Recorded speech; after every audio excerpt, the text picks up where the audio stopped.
আসসালামু আলাইকুম। মেলা দিন পরে একটা ভিডিও নিয়ে চলে আসলাম। তো কি হয়েছিল সেটা নেক্সট কোনো ভিডিওতে হয়তো বলে দিব। তবে আজকের ভিডিওতে আজাইরা পেঁচাল হবে গ্যালাক্সি A53 5G এই ফোনটাকে নিয়ে। ফোনটা বেশ কিছুদিন আগেই বাংলাদেশের বাজারে লঞ্চ হয়ে গেছে। তো এই ফোনের দাম, স্পেসিফিকেশন ইত্যাদি আপনাদেরকে জানানো হবে। আর মার্কেটের অবস্থান কি, আর এই ফোনটাই নেবেন না এর পূর্ব উত্তরসূরি যেগুলো মার্কেটে আছে 52S সেগুলো নিয়ে ঠিক হবে, এই বিষয়গুলোই আজকে জানানো হবে। সো লাইক বাটনে চাপ দিয়ে ভিডিও দেখতে থাকেন। তো প্রথমেই ফোনের বাইরে যদি একটু নজর দিই, সবকিছু ঠিকঠাক জায়গাতে আছে, শুধুমাত্র 3.5mm হেডফোন জ্যাকটা নিখোঁজ হয়ে গেছে। আর বিল্ড কোয়ালিটির কথা যদি বলি তাহলে ফোনের পেছনে আছে প্লাস্টিক, যেটা আসলে এখনো মানে 40,000 টাকার উপরে বাজেট, তারপরেও আপনাকে প্লাস্টিক নিতে হচ্ছে। এটা স্যামসাং চাইলেই কিন্তু আসলে দিতে পারে, বাট তারা দেয় না। অ্যান্ড ফ্রেমটাও অবভিয়াসলি প্লাস্টিকেরই। সামনে কর্নিং গরিলা গ্লাস 5 এর প্রোটেকশন দেয়া আছে,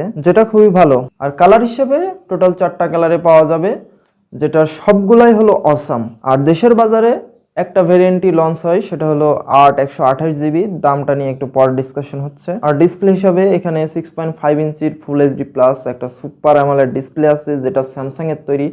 আর স্যামসাং ডিসপ্লের ক্ষেত্রে কখনোই কনসিডার করে না, একদম সুপার কোয়ালিটির ডিসপ্লে তারা দেয়।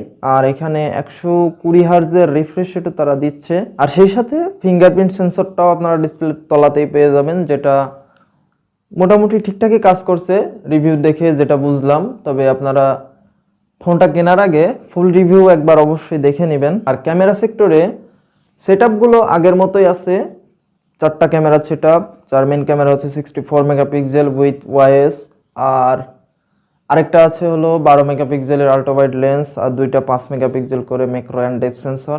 তবে ইমেজ কোয়ালিটি আরও যথেষ্ট ইমপ্রুভ করা হয়েছে। সামনে থাকছে 32 মেগাপিক্সেলের সেলফি ক্যামেরা, যেটাতেও অনেক বেশি ইমপ্রুভমেন্ট করা হয়েছে।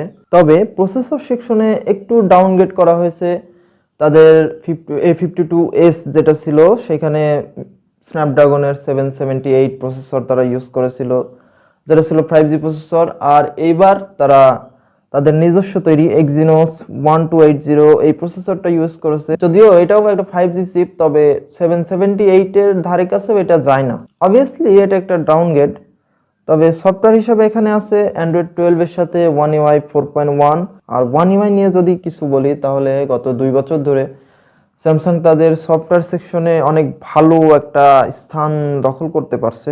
তারা এবার তাদের higher mid range and flagship ফোনগুলোতে 4 বছরের একদম অ্যান্ড্রয়েড মেজর আপডেট তারা দিবে, প্লাস 5 বছরের সিকিউরিটি আপডেট, যেটা এখন পর্যন্ত গুগলও দিতে পারেনি। তাদের স্টক অ্যান্ড্রয়েডেও তারা 3টা পর্যন্ত আপডেট দেয়, তবে স্যামসাং এবার তারা 4টা পর্যন্ত মেজর অ্যান্ড্রয়েড আপডেট দিবে, প্লাস সিকিউরিটি আপডেট তো আছেই। আর ব্যাটারি হিসেবে 5000 mAh এর ব্যাটারি, যেটা গতবারের থেকে 500 mAh বাড়ানো হয়েছে, প্লাস 25 ওয়াটের ফাস্ট চার্জার। তবে বক্সের মধ্যে আপনারা কোনো চার্জার পাবেন না, আলাদা করেই কিনতে হবে।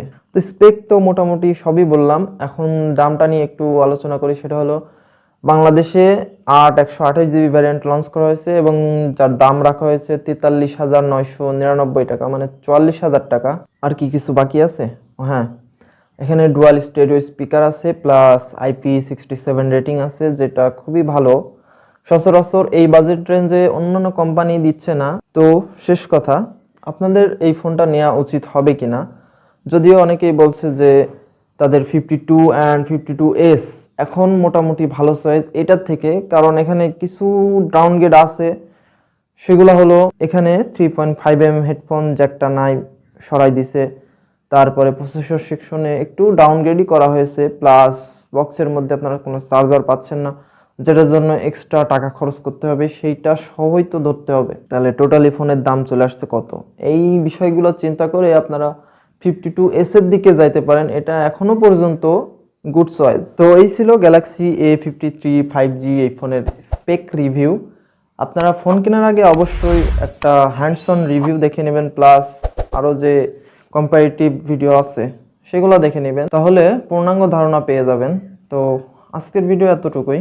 সবাই ভালো থাকবেন, সুস্থ থাকবেন। আসসালামু আলাইকুম।